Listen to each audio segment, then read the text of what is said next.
Hello, ladies and gentlemen. Welcome to a March 27th edition of the MSP Initiative MSP Talk.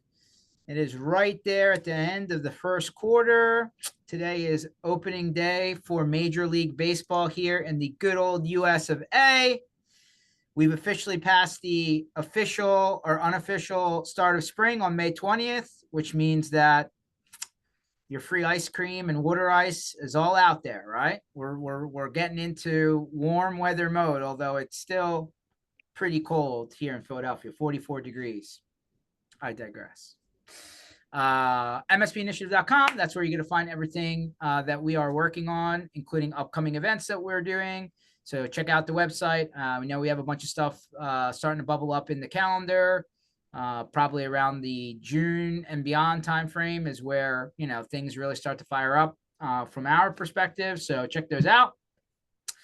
We bring back a familiar face to the show.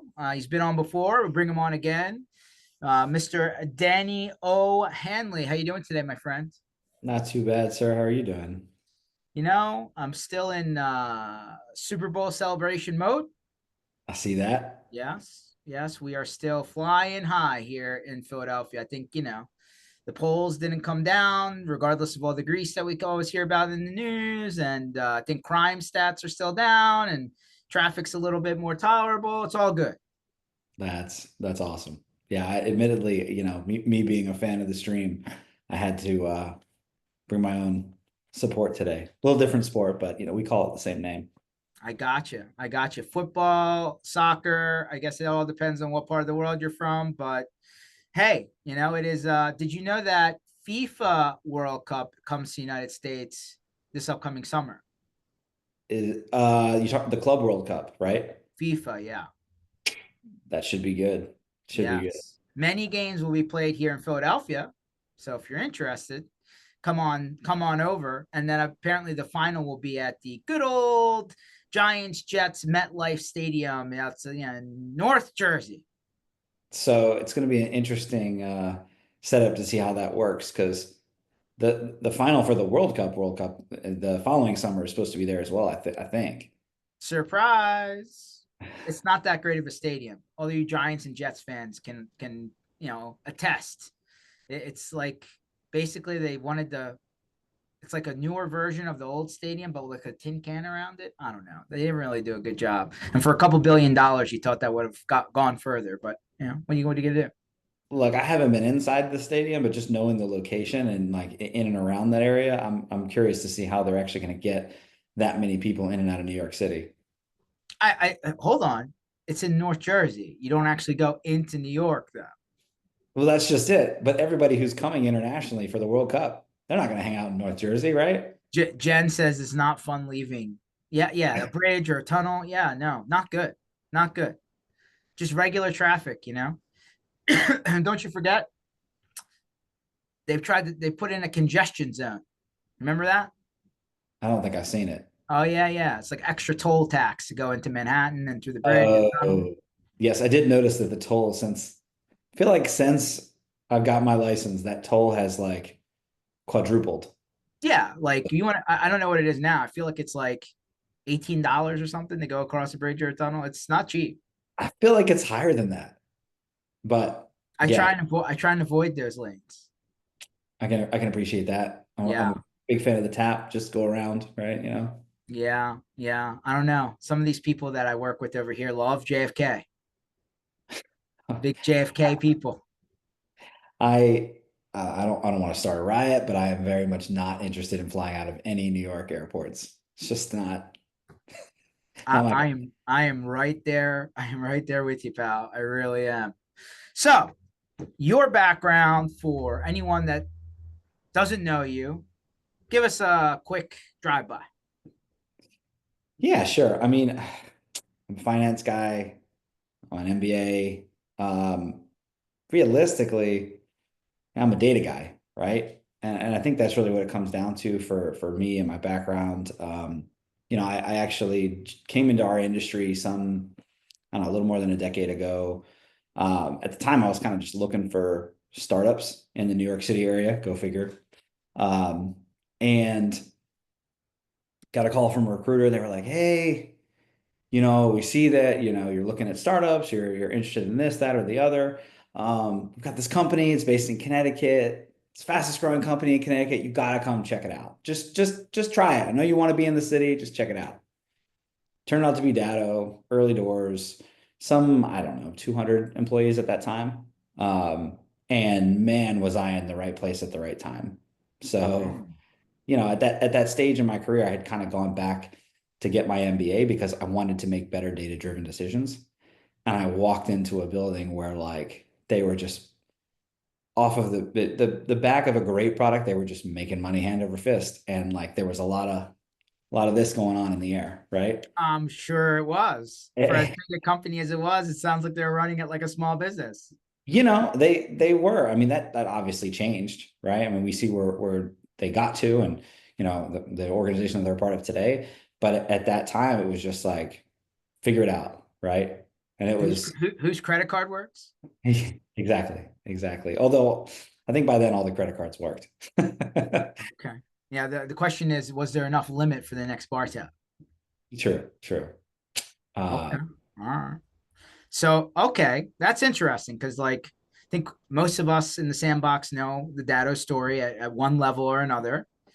Um, when you were at Datto, were you in like operations or were you in part of the sales organization? Like, what did you do there? Yeah, so funny enough, I had gotten some, advice. I was looking to make a pretty serious change in my career. I was coming off of like, we'll say residential commercial security sales and service. That's what I was doing before. And the advice that I got is, hey, if you want to break into a new industry like tech, right? Focus on something that you do well or that's something that you can show your experience in. It turned out to be great advice. I basically went there and sold myself as, a salesperson, right? Or somebody with sales and service background. Mm-hmm. They they saw the international background, they saw the MBA, and they were like, okay, I think we know what we want you to do, right? We have this new thing that we've called account management, which which really, I mean, within 3 months the name had changed. It was actually client success, right? Um, but they had this huge cohort of what they called their, enterprise accounts and international accounts that they didn't know what to do with. Really, it was just MSPs that were just selling so much of their stuff that they had pretty high demands. They needed somebody that they could contact easily. And Mm-hmm. so that's what they gave me. Now, me being that the guy who got those accounts meant I had a smaller book of business. And Right. so I could go deep. And that's exactly what I did. I mean, just combing through invoices manually to start, compiling spreadsheets, just trying to make something happen, right? Try to find some insights that we could actually use to make some better decisions. Um, and what I ended up identifying were sort of purchasing trends based on the product, the product tier that you entered into, right? So for those that remember the Cirrus and the Alto, right? Mm-hmm. It was effectively predictive. I was starting to see that if their first device was the Cirrus, high likelihood the vast majority of the rest of the devices would be as well. Uh, Right. and so, presented this to the higher ups at the time. I was like, hey, this is the plan that I want to try to do to help, these clients continue to grow and make changes here or there. They were like, okay. They went away, they came back, and next thing I know, it's the foundation for the comp plans for the next year. Um, Mm. So within a couple months, they were like, look, we don't think you're in the right role. Like, we really like what you're doing here, but we're trying to do this new thing. It's called sales operations. I don't know if you've ever heard of it. Would you help us start this department? Of course, I said yes. It was a great opportunity for me. Plus, I got to be more of a data nerd than I already was, right?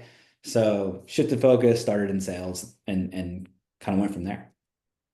That's awesome. So, like, when you moved over to sales operations, where all you had to work with was Excel, or did you get more ammunition and horsepower?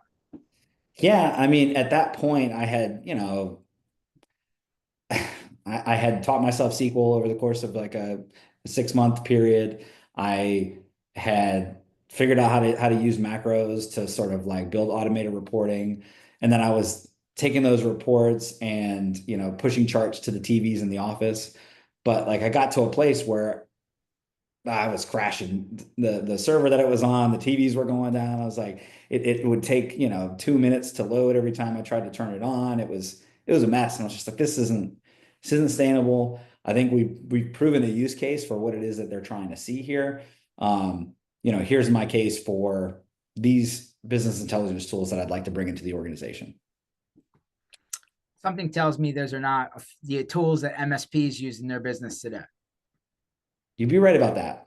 But I do think it was a good foundation, at least from my perspective, for what I thought small and medium businesses could actually use, if that makes sense. Oh, there's just a straight up affordability standpoint at that point, but I digress. Yeah, I mean, I think the thing that bugs me the most about the enterprise approach, and this is really the problem that we try to solve at Delmar, is just internal resources, just pure bodies that it requires to manage those systems, right? Mm-hmm. Not everybody has a full-time analyst head that can go in, build reports, maintain the data sets, right? Ensure that your systems are growing with the business. I mean, that's just not feasible, right? That's fair. That's fair. So obviously you exited Datto at some point. You started your own thing, which by the way is hard to do. I don't care what business it is. I don't care if it's a Rita's Water Ice, stand down the street here for me in Philly, or a Philly Hot Pretzel Factory franchise behind me, or the donut place down the street. Like, starting a business is hard. It is a lot of work, and probably stuff that nobody thought about until you're in the chair and somebody who you're paying a lot of money to is like, oh, by the way, you need to do this, this, this, this, and this. And they're like, what, huh? What do you mean I have to do that? Welcome to business, my friend. For sure. There's a lot of hats being worn. You could be bald like me. Look, we got to protect the head anyways. Look, now I got to protect too. So I got it. So when you started, you had a lot of experience there. You went out on your own. You started this, and so for, Delmar Insights is the name of the company. But like, what do you do where an MSP in the sandbox would say, "I need help. Let me call this guy." yeah, so like anybody who's trying to start a business successfully, I came into it just as humble as I possibly could, trying to figure out what the problems were that people were having so that we could try to come up with some solutions to solve them for them, right? Mm-hmm. Obviously, I already kind of hinted I had some hypothesis around like the resources that I knew that they didn't have. But as I started looking around, like the solutions were, you know, there were I'll say dashboarding services that you could purchase, and then you could manage your own data. And obviously, I've heard over time that's just something that has proven to not be sustainable. Product updates get pushed, and suddenly none of your reports work. Right, you have to go back to the drawing board. Who actually manages that in a small or medium sized business? Right, is it the owner who wants this reporting? Do they have to manage this? Is this a new duty a new hat that they wear, if you will? Right. Let's be honest, and we'll get into this in a second, but I would say a lot of the MSPs out there don't have any information, right? Like, they just go with whatever the bank statement says or the QuickBooks says is outstanding. Part of the problem is, and I've talked about this a lot on this podcast actually, is like, hey, do you know you're actually making money? Are you profitable? Like, not just totally, but on an account by account basis. Does it make sense for you to continue spending your time? I know it's cliche, time is money. It is very true, but like, everybody wants to say yes. Everybody hates to say no. But does that actually result in you making money or not? This is a very important question for any business. Yeah, so look, on the journey, that's ultimately what came up next. Even though I know what I'm telling you is a problem for MSPs, it's not a problem that they were really worried about trying to solve per se, Sure. right? It's more of an annoyance that they came across whenever they felt they needed better information, right? And so the why of, no, I know how much money I have in my bank account, right? My P&L is good enough, right? And then I see somebody who's got like 500 active accounts that they're using. I'm like, I don't know what to do with this.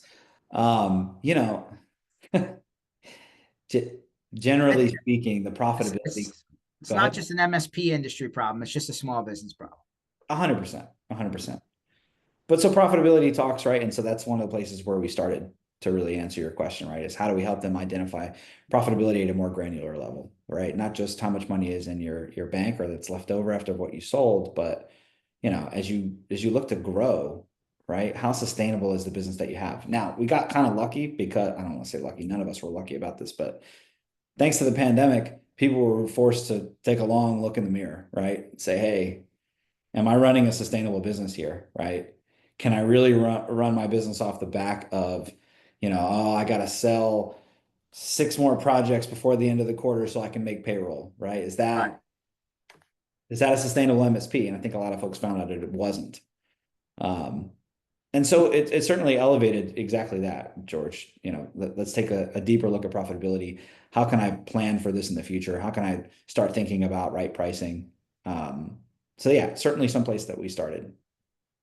Well, I mean, it's a very important question. I think part of the problem, and part of the problem is, and to some degree, I fell into this like everyone else, right? Like we all were convinced that in order to be in this industry and run a business successfully, like we would need a lot of systems, a lot of tools, a lot of platforms. And when you swipe your credit card, and they like to swipe them real fast, right? The question is like, can you get those tools running properly and to a point where they're working for you rather than you're working to make it work? Yep. I think for a lot of people, the answer is they never get it to the point where it's working for them, and they're using it as a glorified shared email inbox. And dirty data in, dirty data out. And so then you don't really know what's going on until you look at the bank statement, which, by the way, probably not, like, I know a lot of people do it, but probably not the best way to do things when you're trying to plan, right? Yeah, I mean, so you bring up a sort of another problem that we sort of identified that needed to be solved. And again, it was one that we stumbled into, right? The profitability one we stumbled into because people needed to be profitable at the time. At the same time, we stumbled upon like, what does your data look like and how do we help you get it to a place where it actually makes sense? Um, because we started providing industry benchmarking, right? And we wanted to have a tool that was flexible compared to what we were seeing in the industry. And so we were saying, hey, however it is that, you feel your chart of accounts should exist, however it is that you structured your PSA, we're going to allow you to pull the information in.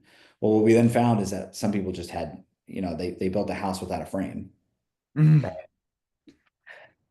So in turn, I mean, that's basically something where we said, hey, it's not sustainable for us to be a pure consulting play, but similar to MSPs, I mean, there's probably a project angle here for us to support our clients.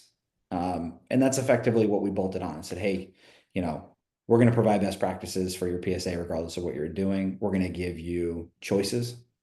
I think that's a key word, right? Because a lot of times that we saw folks that were providing a solution to this problem is not providing choice, right? They were providing a decision and this is how you need to do it, right? For us, it's about choice. We're going to give you a framework for best practices and allow you to establish a frame that makes the most sense for your business. Okay. So, big picture, it sounds like you work with a lot of people who are in groups so that they can see how they measure against other people in their groups. I don't know whether you want to call them accountability groups or peer groups or whatever, but in a nutshell, your platform lets them measure up. Sure. Yeah. I mean, we certainly have groups as a part of it. We have individuals that use it as well. So kind of bifurcated into 2 different problems that we're trying to solve, right? There's I have this group that I want to share information with, right? Mm-hmm. And there's things that, we're looking to benchmark each other against and that we want to see together, right? But then there's like the nitty gritty of like my individual clients and like my technicians and like what's happening with my individual tickets this month, right? What about this particular project, right? I don't need to share that detail with other people. And Mm-hmm. so that's the other side of what we do, which is providing that business intelligence, for lack of a better phrase, front end for MSPs to say, hey, how do I make better decisions with my data, right? Let me dive in on my specific problems, on my specific needs for, my team for this month, for the year.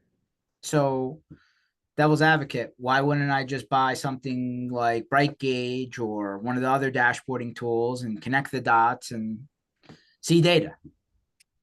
So I hinted a little bit about tools that are front end heavy, right? Mm-hmm. I'm going to put a lot on the MSP to manage on the back end. Um, Gosh, George, I am I'm not big on naming names, but Sure. I'll say I this, mean, right? I just mentioned one because it's like I have one right in front of me over here. So I was like, oh, Exactly. yeah, why So not this? let's say this. I did an a trial with a client recently, and they were like, oh, they did kind of a cursory review of it, right? They didn't have a lot of time. The quarter got busy, and they were like, well, I have this benchmarking service, I have this dashboarding tool, and I have this other metric tool, and combined, I think they give me what you're providing, right? And so I don't think I'm going to switch right now. Hmm. Started doing the math, and I mean, it's a 10x difference, right? So 10x difference more than what you're proposing? asking what I was Oh, asking. Yeah, I mean, and generally speaking, like again, like I'm not looking to rip and replace or attack anybody, but generally speaking, like I think that we're offering more for less than a okay. lot. Love the consolidation, conversation. Everybody loves to save money. I guess there's also a little, but it sounds like it doesn't just come as a product. Like you're bringing expertise to the table too, right? And maybe that's a big difference here. Yeah, I mean, for those that want it, ultimately, that's what we do. So, I mean, for example, like one of the things that, so I've got clients occasionally that we run into, and they're like, you know what? We've spent X thousands of dollars working with this consultant. We're on this standardized chart of accounts, and we feel really good about the structure of our data. Then we go and we do some digging, and I say, you know what? Yeah, I mean, you spent a lot of time on this. It's clear. Everything seems to be clean and consumable. So then what, right? And ultimately, we then give those clients the opportunity, like, hey, what more value can we offer? Is there a quarterly angle here, right? Do you want to just meet for the first year? Once a quarter, we'll review the numbers, we'll dig in, and we'll take it step by step to help you get more out of it. Okay, so I mean, I got to think that when you're reviewing data with these people, you're finding that the data sometimes the data is not right, and then my hope is that if I'm sitting on the other side of you and you're like, hey, George, you asked me to take a look at things to make sure all your data is right. It's like, this data doesn't add up. Something's not right. Like, and like, I assume at that point, you're telling them what's broken. 100%. Yeah. And it's funny. We talk about the journey, right? I mean, now gosh, what's 2025? Mm-hmm. It'll be 5 years since we started this thing and about a month or so. So I'm excited about that.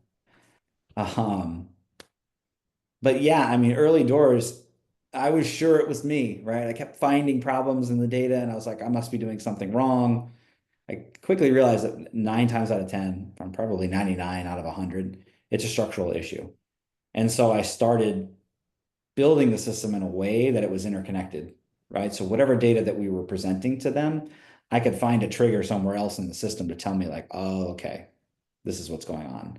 So we went from a place of like, I was spending several sessions, maybe even a few hours, a bunch of basically free consulting, right? To dig through people's systems to now, you know, I'm at a place where I'm like, look, let's trial the system, get your real data here. Let's look at it together. 30 minutes, we can identify the top 3 things or top 5 things that you can improve within the system.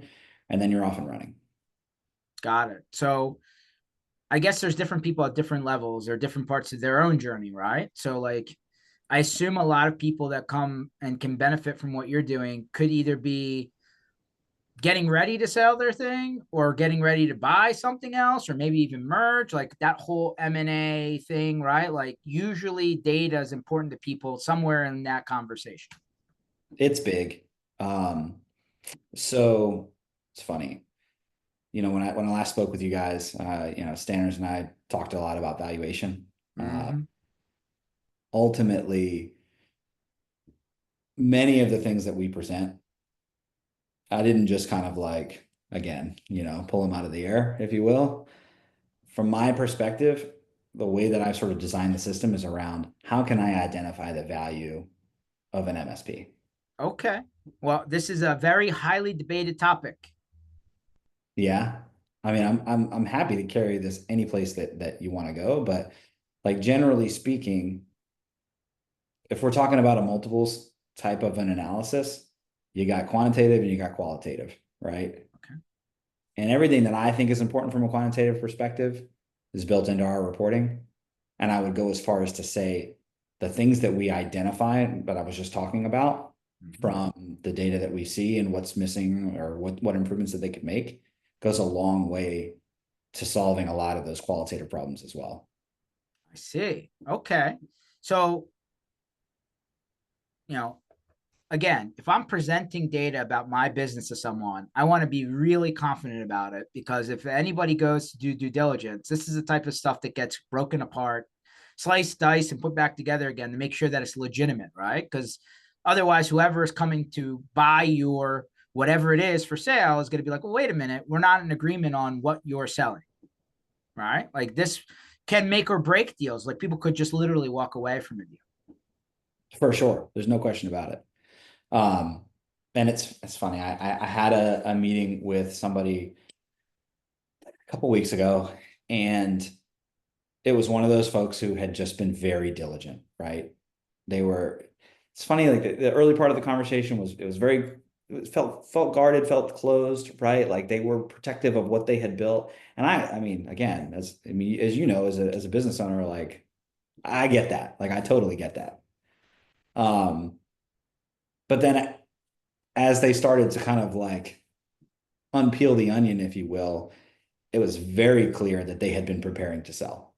Mm. And the thing is like it's evident in the data, right? I assume how structured and clean their data is tells you a lot. 100%. And at the end of the day, if you've ever been through a diligence process in the past, right? You're looking for things that don't add up, right? You're looking for pulling one lever and another one breaking, right? Mm. And I think of our system as pulling levers. And if one moves and the other does as well, and they're in sync and everything is working the way that it's supposed to be, I mean, that there's a huge operational maturity component to that. For sure. All right. So if you had to guesstimate how many MSPs you've worked with across your 5 years, what's that number? It's funny. I've been thinking about that a lot lately. Just ballpark. Doesn't have to be exact.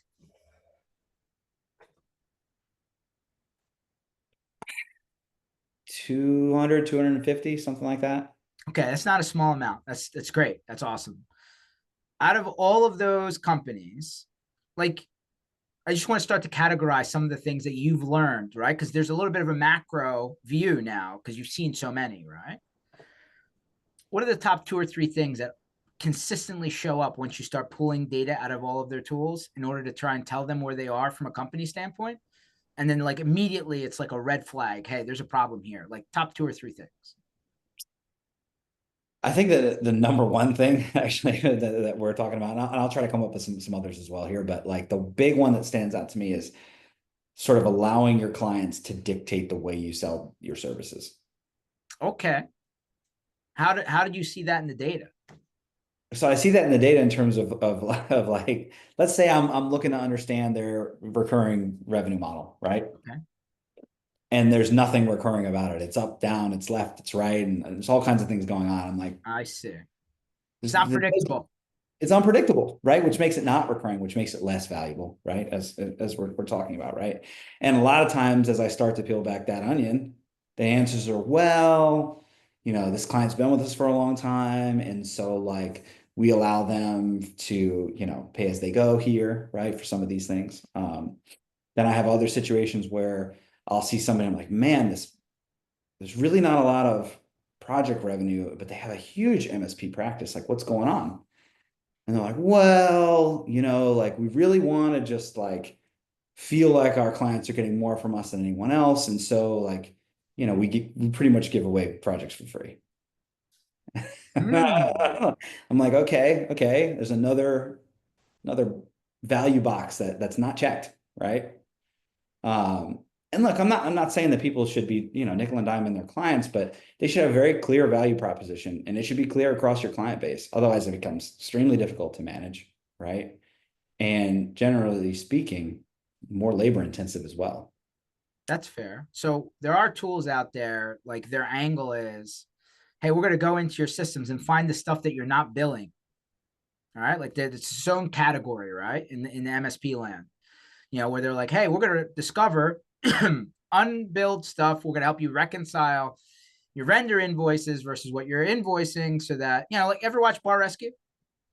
Yeah, yeah, yeah. He pulls a tablet up. He's like, here's bartender. We came in 3 days ago and weighed every single bottle in this place. And then we went to your cash register and found out what you billed for over the last 3 days. And here's how much alcohol you poured. And here's how much you charge for. And like, here's the gap. And when you look at the gap over a year, it's $80,000 Yeah.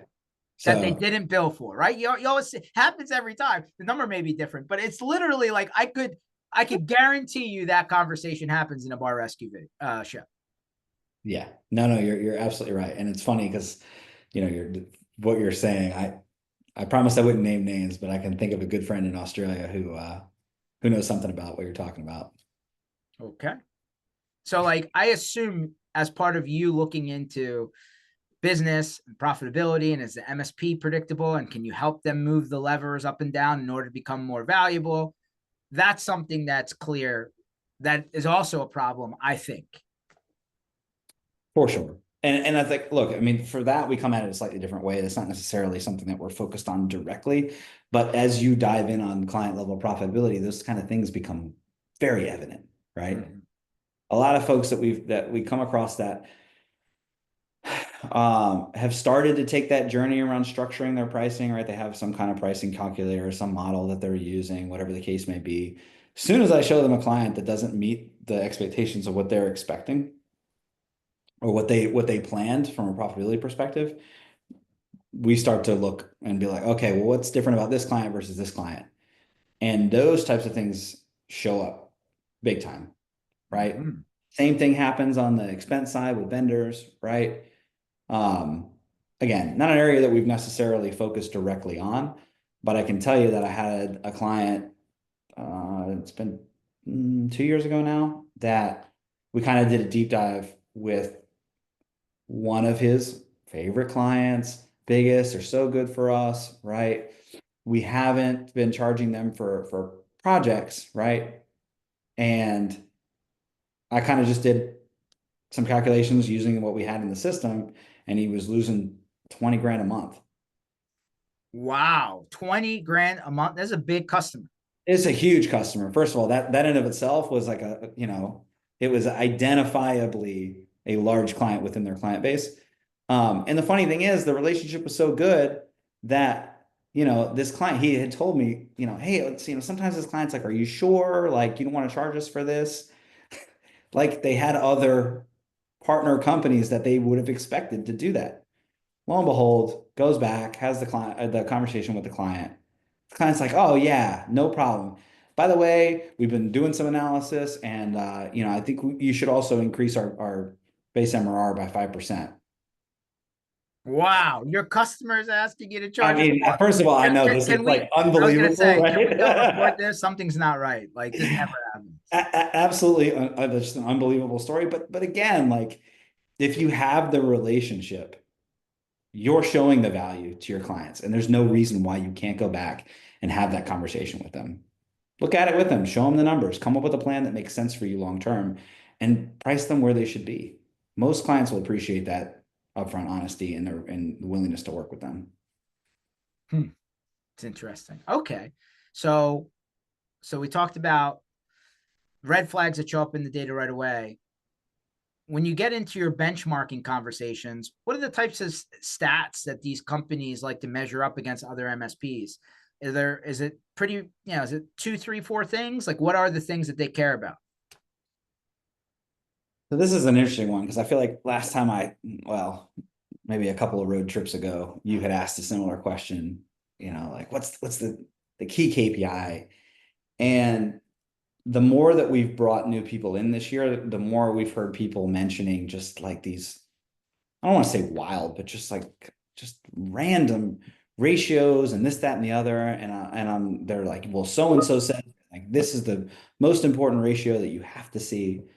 And I guess like what I always come back to is what's the problem that you're trying to solve, right? Mm-hmm.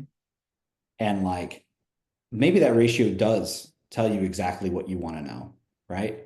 But are there other ways to get there, right? And so like that's why I come back to that levers piece of like what are we trying to solve here, right? So like for example, like let's take utilization for example. Okay. So we're talking about time utilization. Yes, correct. Okay. Yeah. So technician time utilization. Um, there's a million different ways to look at it, right? And I guess for me, that it becomes a question of how do you want to use it, right? Are you using it because you want to know where people are spending their time? Are you using it because you're trying to right price, right? Are you trying to figure out whether or not there's an angle for you to become more profitable as a business as a whole, right? And so, like for example, something that I like to take into consideration is two pieces, right? There's this sort of what I call, percentage of revenue stats, and we look at what it costs for them to support their tech team. And then I compare that with utilization. And I'm like, okay, this is where you are in terms of your benchmarking, right? Mhm. You're high, you're low, you're in the middle, whatever the case may be. But like it's not aligning with your utilization numbers, which So means is it because data never got into the system? People just aren't putting their time in? What is it? no, that's just it. Like a lot of times it's around how they're efficiently or inefficiently using their team. So like one of the questions that I then follow up with is it's like, well, like when was the last time you had a change in your team? In other words, somebody came or somebody left. And I might get a question, well, our team is our family and like we really just like we try to protect it as such. And I'm like, look, I totally understand that. But at the end of the day, like let's say you do have this idea of the shining light on a hill and you do want to sell the business one day, right? Let's say that you're so ambivalent and loving of your family that you've given them, or they have earned the right to purchase some sort of a ownership piece of that company, right? Which like to me, that's if as an employee, I value that highly, right? Certainly did when I was an employee, right? If you build a company that's not profitable and you hold on to all of that, we'll call it fat, right? You're doing your best employees a disservice by devaluing. They own a percentage of nothing. Right, right, 10% of zero is zero. correct. So again, like we probably have, I don't know, 2 dozen sort of key metrics that we make available by default. But for me, it's always, what is the question that you have that you're trying to answer, right? What decision would you like to be able to make that you can't today? And let's figure out where that story is here in the numbers. Okay. So how about I do this way? As a guy who's seen 250 MSPs worth of data, if somebody came to you and said, hey, I want to pay you to help me construct the ideal MSP for maximum profitability. Mm-hmm. That's a fair question. You've seen the data now, right? I'm What's only good? laughing What's because bad? I watched your stream last week. So but I listen. I'm consistent. I hope I am. I mean, whoever watches these, right? Like, 100%. I'm trying to get to the information that matters to you because at the end of the day, this is a hard business. Please, please, please do not anyone who is in the IT services business that has to deal with end customers it's not an easy business. Part of the big problem of that is people. I know we're in the business of technology. I don't know. I think technology is just tools that we use to deal with people, and people are hard to deal with at times. But I digress. I argue you're in a similar boat. You have built technology to help solve people problems that ultimately value how the business works. Did I say that I'd say that's pretty accurate. right? Okay.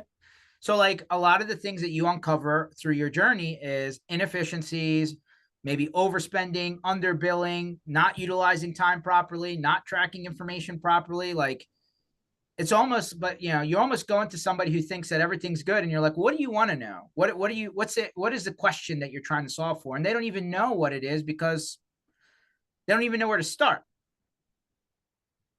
So, like, then they look to somebody like an expert, and they're like, hey, how's my business compared to the next guy?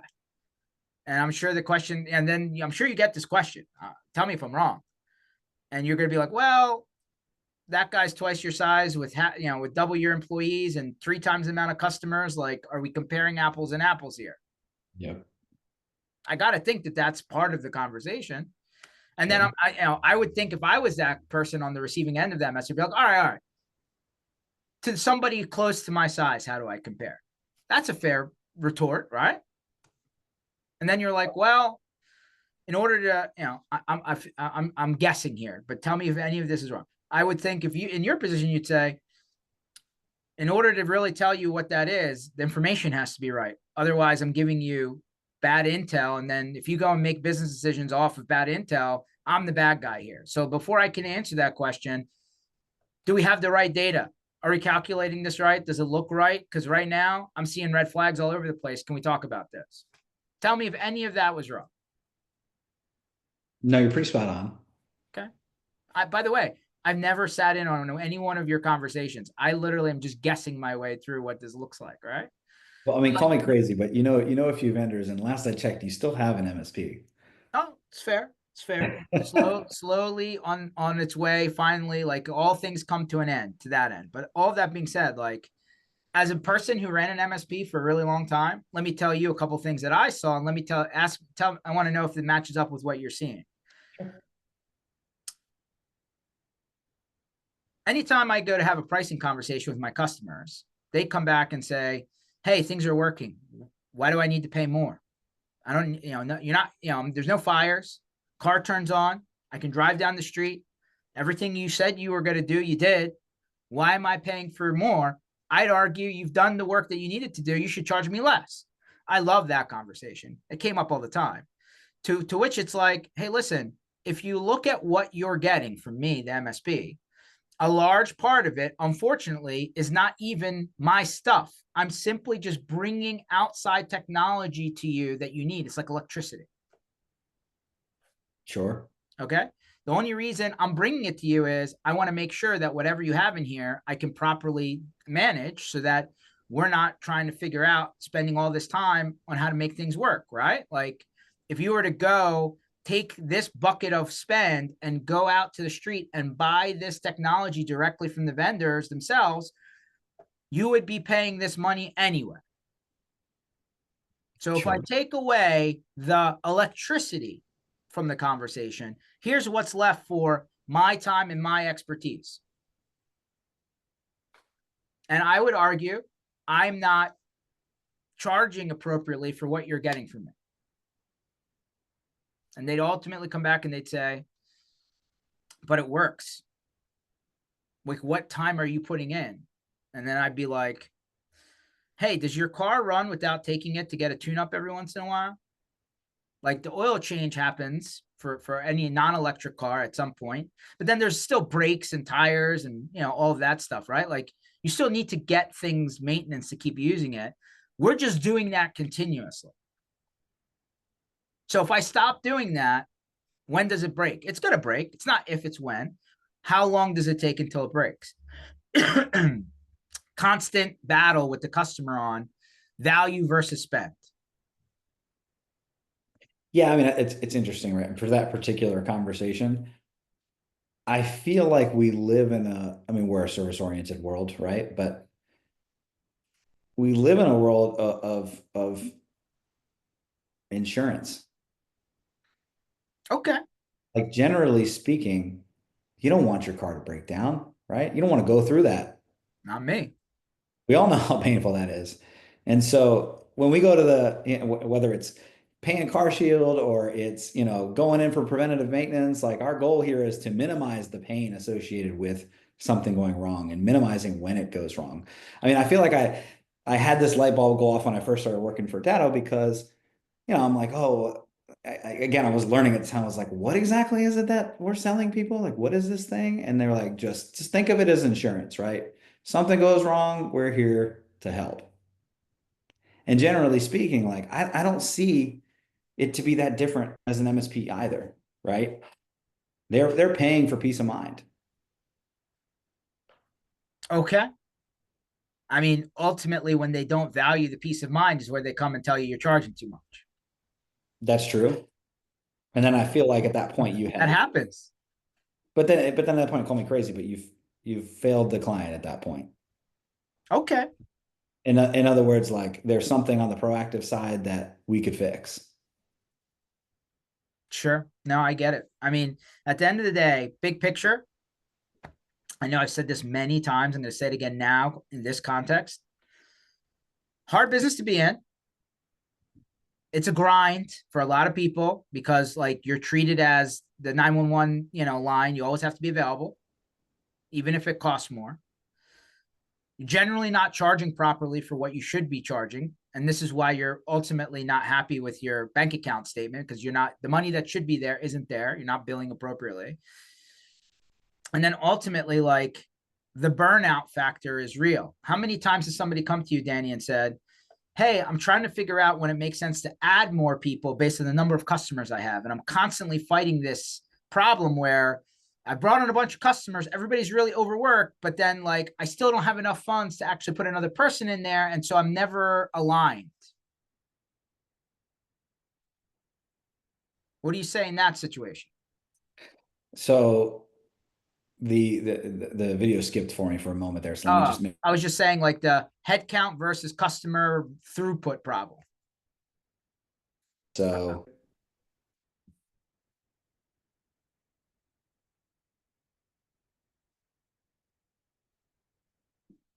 Pause.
You are muted, but you're not frozen for me anymore.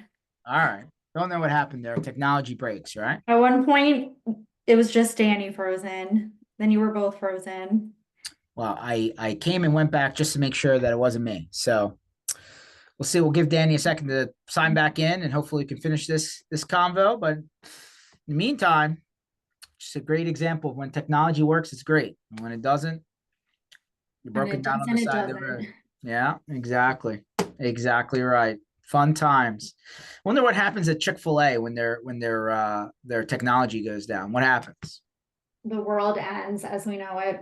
Like, do they process orders like on like a triplicate paper with the carbon? I don't know. I'm gonna, you know what? Next time I go through, I'm gonna ask what happens. I saw that happen somewhere once. I forget where they had to do like everything manually. They were like writing down everyone's like orders. I forget. I feel like I was babysitting and they did this, and I was like, we're not dealing with this. We're going somewhere else. And Next time I go to Chick-fil-A, I'm gonna ask the question. I'm curious. Like, what's the backup plan to the Chick-fil-A a bribe? good idea because I mean they're not gonna completely close, are they? Who knows? Yeah, there he is. On mute, buddy. He went to the cell phone backup. Smart man.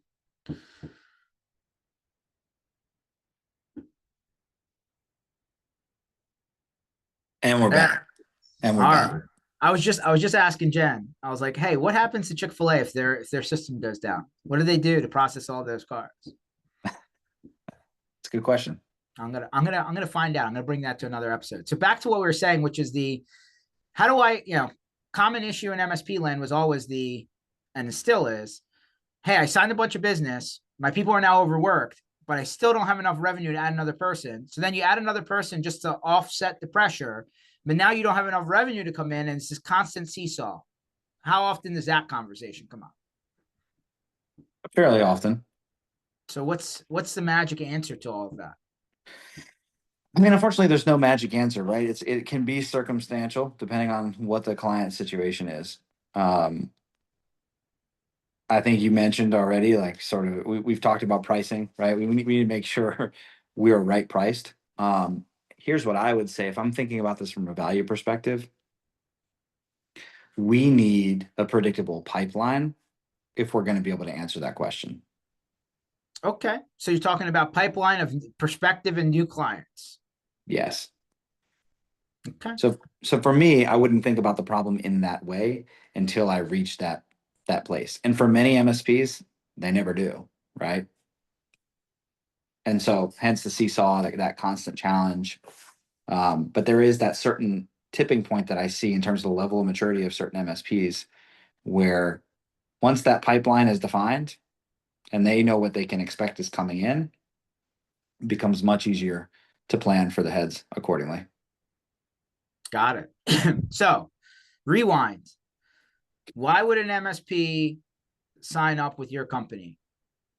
Just lay it all out, the elevator pitch. Oh gosh, hold on. I'm thrown off with this cell phone situation. um, Look, generally speaking, my goal has been and always will be to help businesses make better decisions with their data. And so if you're at a place where you feel like you can't in an educated way make those types of decisions the way that you want to, give us a call and we'll dig in with you. So you offer a technology platform in a consultative way, right? Like you're getting a human being along with the cool dashboards, reports, and all that other good stuff. That is a great way to synthesize it all, George. I try. From this call, I've learned a lot of things, but I'm definitely going to go and ask that Chick-fil-A drive-through backup. I'm really curious now. I also Something. learned that we both agree that JFK is not a good airport to fly out of because the traffic that you have to go through to get there, not good at all. And it also sounds like you might be, interested enough to show up at a Jen's like, I feel it. Jen, you're a lot closer to JFK than either of us are. First MetLife, now JFK. I can't go anywhere. I'm sorry. How far away is it for you to get to JFK? Like an hour 10, at hour 10 now. And how far away is it for you to get to MetLife? Actually, MetLife isn't that far because it's like different bridges and stuff. But that's where I saw One Direction, Taylor Swift. Was it? And Jen, remind everybody you're originally from New York, right? Debatable, but yes. Debatable. Hold on. Danny, let me just paint the picture real quick. She flies out of JFK, she goes to MetLife for her concerts, and she lived the first 9 years of her life within the state borders of the Empire State known as New York, but it happens to not live in the borders, just nearby. Does that count as I'm from New York? Okay, but Danny, I moved to Connecticut when I was 9, and that's like where my memories and my formative years are. Look, the one thing that I will say is like, depending on the circumstances, when I was living in Connecticut, I think my resume said New York metro area, right? So I don't know, maybe it's circumstantial, but I'll let Jen be the deciding factor there. Killing me, man. You're killing me. I said you're from New York, but you live in Connecticut. That's fair. how I would state that. But We'll do a poll on LinkedIn. yeah, we should. I mean, that's just one person's opinion. So the only other thing that I'll say is like when you say it that way, you invite additional questions, and sometimes, it's nice to make it easy. Yeah, I got you. Like, but I'm from New York and I'm from Connecticut, have a completely different context. That's a fact. And in all fairness, Connecticut traffic may be worse than New York traffic. That is also a That fact. is There's 100% true. there's nowhere to go. There's two roads. Like somebody please invest in some highways in Connecticut, please. Please. For sure. I'm pretty sure that the road that Paul Revere went on is still in use. So Wow. I think that speaks for itself. Speaks for itself very clearly. Okay. All right. I mean, listen, as a guy from Philly area, we have our own traffic jams. No question, no question. But I feel like I have options. Not in Connecticut. Your options are to sit and wait. That's And what on the you're same highway too. sit and wait. That's it. Jen, wait a minute. Did you see Taylor Swift at MetLife and Philly? I've seen her at MetLife for her Red tour and Reputation tour. Nice. Yeah, she's very clear. She's defining. She's like, hey, I went this tour this time and this tour this. Got it. Check. Did you get to MetLife faster or Philly? Probably. Honestly, it depends. I don't. Debatable too. It might have been the same. Okay. Well, maybe we'll have to. I think I got home from Philly because it was so late. Probably faster than getting to MetLife at rush hour. I think I've rested my case.